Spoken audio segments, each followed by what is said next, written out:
Halo semuanya, perkenalkan, nama saya adalah Excel Sabatino Giraldo itu. Sekarang saat ini status saya adalah sebagai mahasiswa semester 5 di Universitas Trisakti.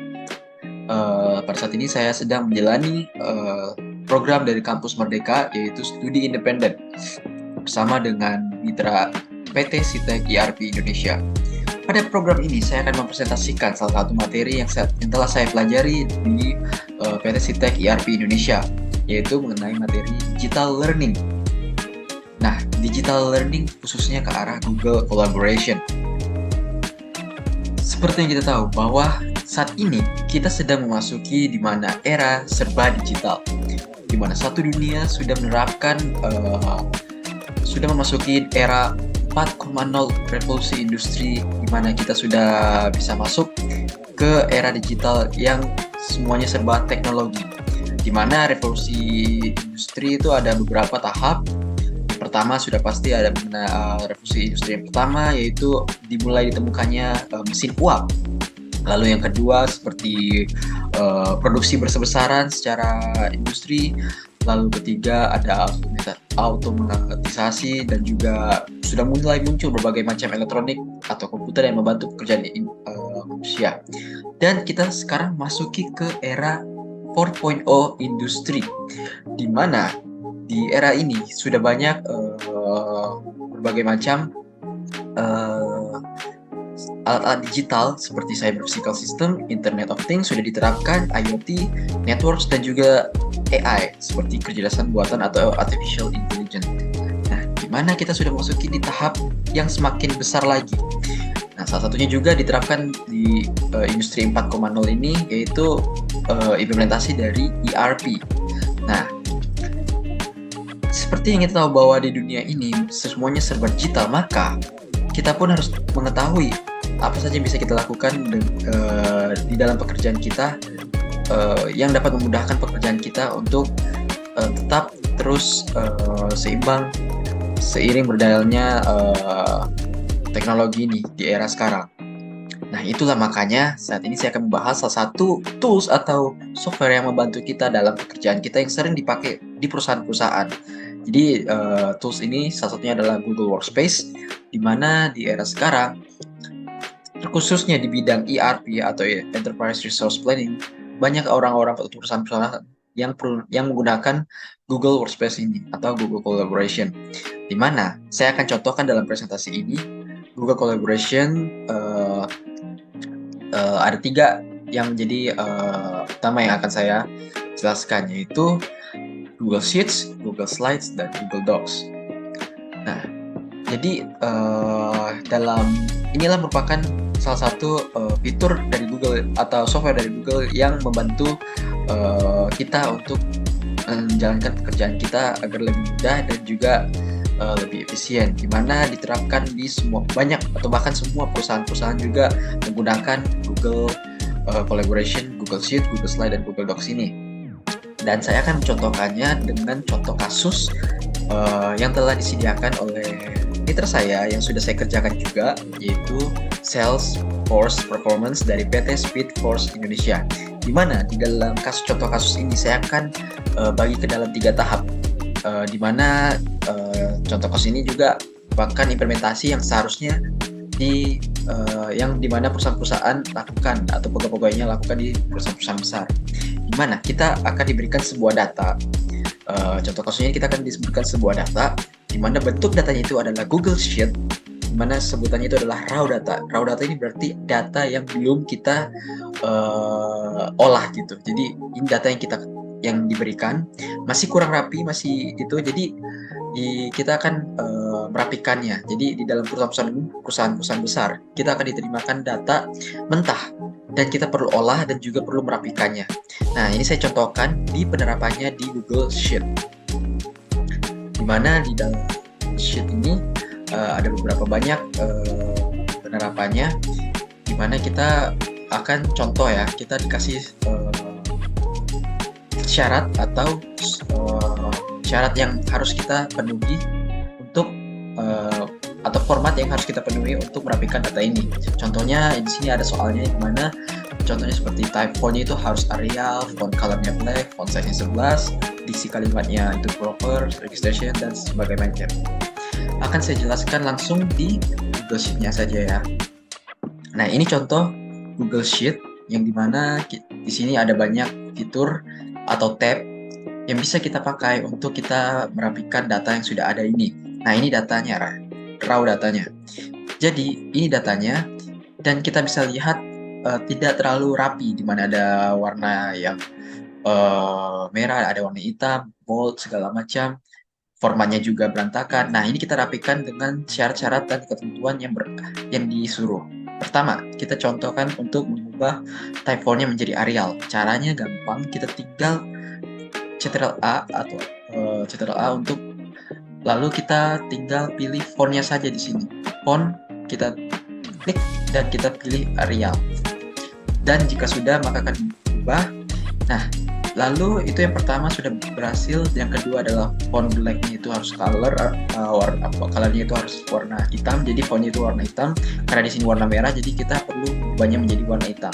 Sama saja kita klik Ctrl A untuk di Ctrl All. Tinggal kita pilih warnanya hitam. Warna teks di sini sudah dijelaskan. Tinggal kita klik dan semuanya pilih warna hitam dan semuanya akan berubah jadi warna hitam. Yap, yang pertama dan kedua sudah selesai. Lalu kita ubah ukuran fontnya. Jadi di dalam agar bisa lebih rapi lagi, karena ini ada beberapa huruf yang atau angka yang tidak terlalu sama semuanya, besarnya beda-beda. Jadi kita perlu merapikannya. Oke.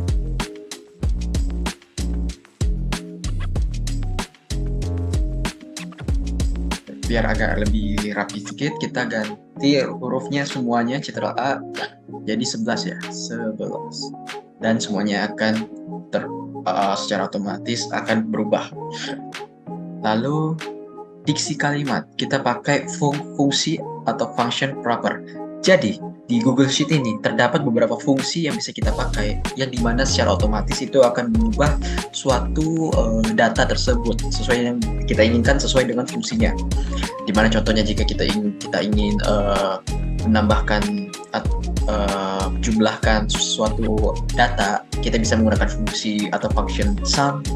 Tapi di sini kita menggunakan function proper. Kenapa? Itu untuk merapikan diksi kalimat. Proper artinya untuk merapikan diksi kalimat. Contohnya, kita bisa lihat nama di sini di kolom A ini ada berbagai macam nama yang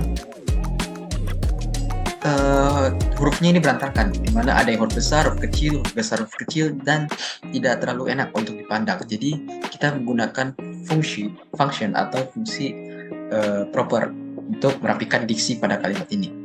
Jadi saya contohkan di sini fungsinya seperti apa. Jadi fungsinya kita klik atau ketik sama dengan, kita pakai sama dengan untuk memanggil fungsinya. Jadi kita ketik sama dengan dulu untuk memanggil fungsinya. Fungsinya apa?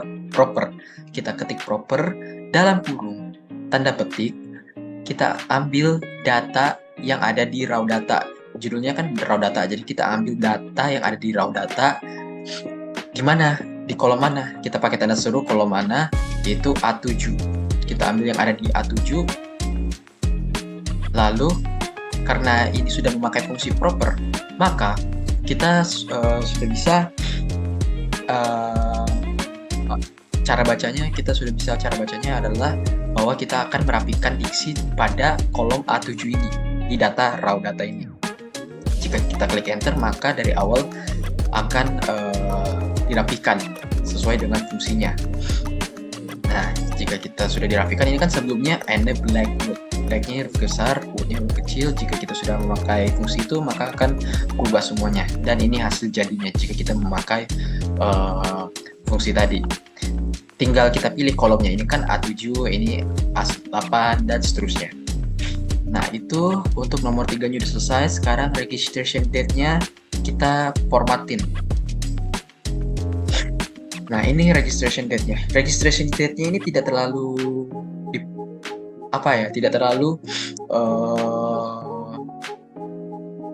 benar dalam pembuatan formatnya, maka kita perlu merapikannya karena ini tidak sesuai dengan formatnya. Cara merapikan formatnya adalah kita tinggal pilih saja kolom H, karena memang semuanya itu di kolom H, kita tinggal rapikan. Lalu kita klik format. Dalam format ini kita pilih angka, karena datanya berupa angka. Lalu kita tinggal pilih format date, yaitu tanggal di sini. Jika kita klik, maka akan berubahlah tanggalnya sesuai. Nah, sesuai dengan date.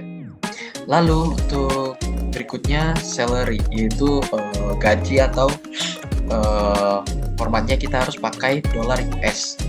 Nah, di raw datanya atau data mentahnya, salary itu cuma dalam bentuk koma, tidak ada mata uang apa yang dimaksudkan di sini.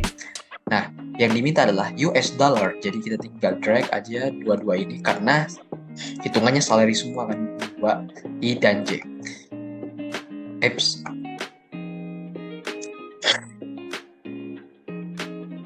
Kita tinggal pilih ini, di select, lalu kita pilih format lagi. Karena angka datanya, maka kita pilih angka dan tinggal kita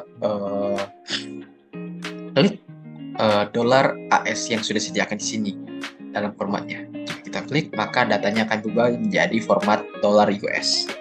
Dan itu nomor 6 sudah sesuai. Sekarang tinggal menggunakan kita ubah nomor HP-nya jadi awalan 62 karena kita berasal dari Indonesia, di mana kode nomor telepon menggunakan 62, jadi kita perlu merapikan lagi. Karena di sini biasanya di dalam perusahaan itu ada perusahaan internasional yang menggunakan data-datanya itu yang harus dipahami atau formatnya itu sesuai secara internasional. Jadi ini 08 ini seharusnya diganti menjadi plus 6285, nah seterusnya. Karena ini masih data mentahnya, jadi kita perlu rapikan. Nah, cara kita mengubahnya itu ada fungsi tersendiri, mana hasil jadinya seperti ini. Dan fungsinya adalah kita menggunakan fungsi atau algoritma seperti if else. Seperti kita tahu kalau kita belajar dalam pemrograman itu ada permisalan. Bahasa awamnya permisalan atau if else.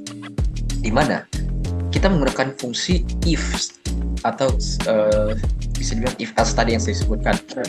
Nah, kita pakai fungsi ini. Jadi cara bacanya di dalam fungsi ini, jika data yang ada di F7 itu ya ini ya, F7 itu di baris pertama ini, maksudnya baris pertama kan ini kan baris pertamanya adalah 0.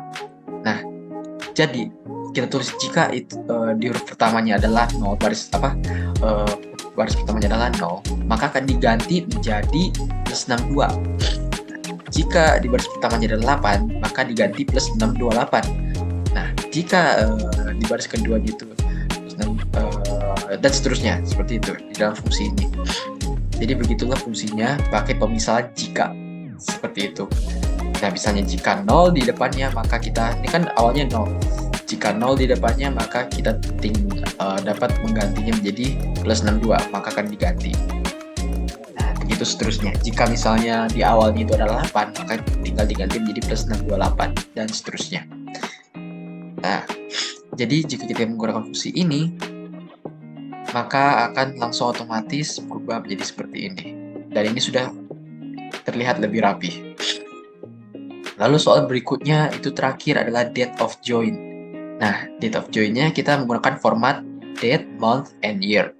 Sama seperti tadi, di raw datanya ini, date of join-nya kita tinggal select, pilih format, lalu kita pilih angka, lalu kita pilih tanggal, dan semuanya akan berubah di sini. Tapi kok ini masih belum rapi? Ada Wednesday, Januari, itu karena kalau kita perhatikan lagi, Januari itu bahasa Indonesia, Wednesday itu bahasa Inggris, jadi benar-benar random atau tidak terlalu rapi dari awal. Jadi caranya adalah kita menyesuaikan semuanya. Misalnya ini kan Januari bahasa Indonesia, kita ganti semua Januari itu menggunakan Ctrl H, kita pencet Ctrl H untuk change place, kita cari Januari dan kita ganti jadi Januari itu dalam bahasa Inggris, kita ganti semua, maka akan berubah semua yang Januari. Tapi ini masih ada lagi Tuesday dan Oktober itu bahasa Indonesia, Jadi kita perlu mengganti Oktober yang bahasa Indonesia ini menjadi bahasa Inggris Oktober, dan kita replace all, maka semuanya akan menjadi otomatis terganti, jadi lebih rapi lagi. Nah, inilah hasil jadinya untuk raw data tadi. Jadi raw data tadi yang kita misalnya kita diberikan di perusahaan raw data dan kita belum merapikannya, maka akan jadi lebih rapi dan jadi seperti ini sesuai dengan apa yang diinginkan. Misalnya syaratnya seperti ini, hasil akhirnya menjadi seperti ini. Tinggal kita rapikan aja semuanya, yang ini jadi harus di tengah atau bagaimana, rapi kanan atau rapi kiri, terserah, itu terserah sesuai dengan syaratnya. Tapi saya mendemonstrasikan contohnya untuk Google Sheet-nya seperti ini. Nah, di dalam perusahaan, jika kita sudah merapikan, biasanya kita akan membuat suatu laporan dari data yang telah diberikan. Nah, data yang ingin kita buat laporan itu bisa kita menggunakan Gdocs. Jadi di dalam Gdocs, data-data tadi yang sudah kita olah, kita bisa buat itu dalam bentuk laporan.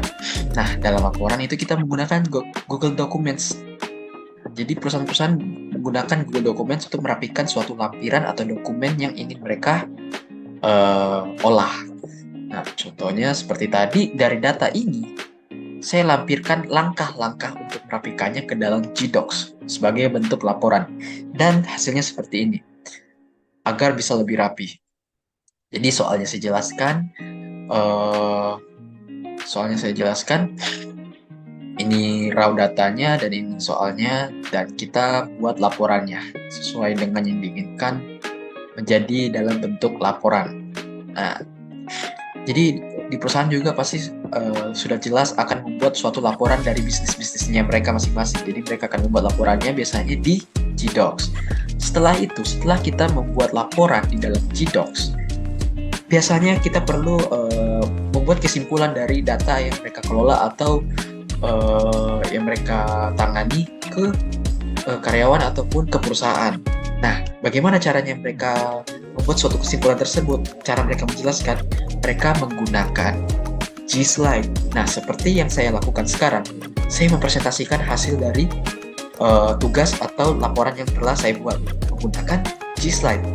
Jadi perusahaan-perusahaan pun menggunakan G-Slide atau software lain yang mirip-mirip seperti ini untuk mempresentasikan hasilnya mereka.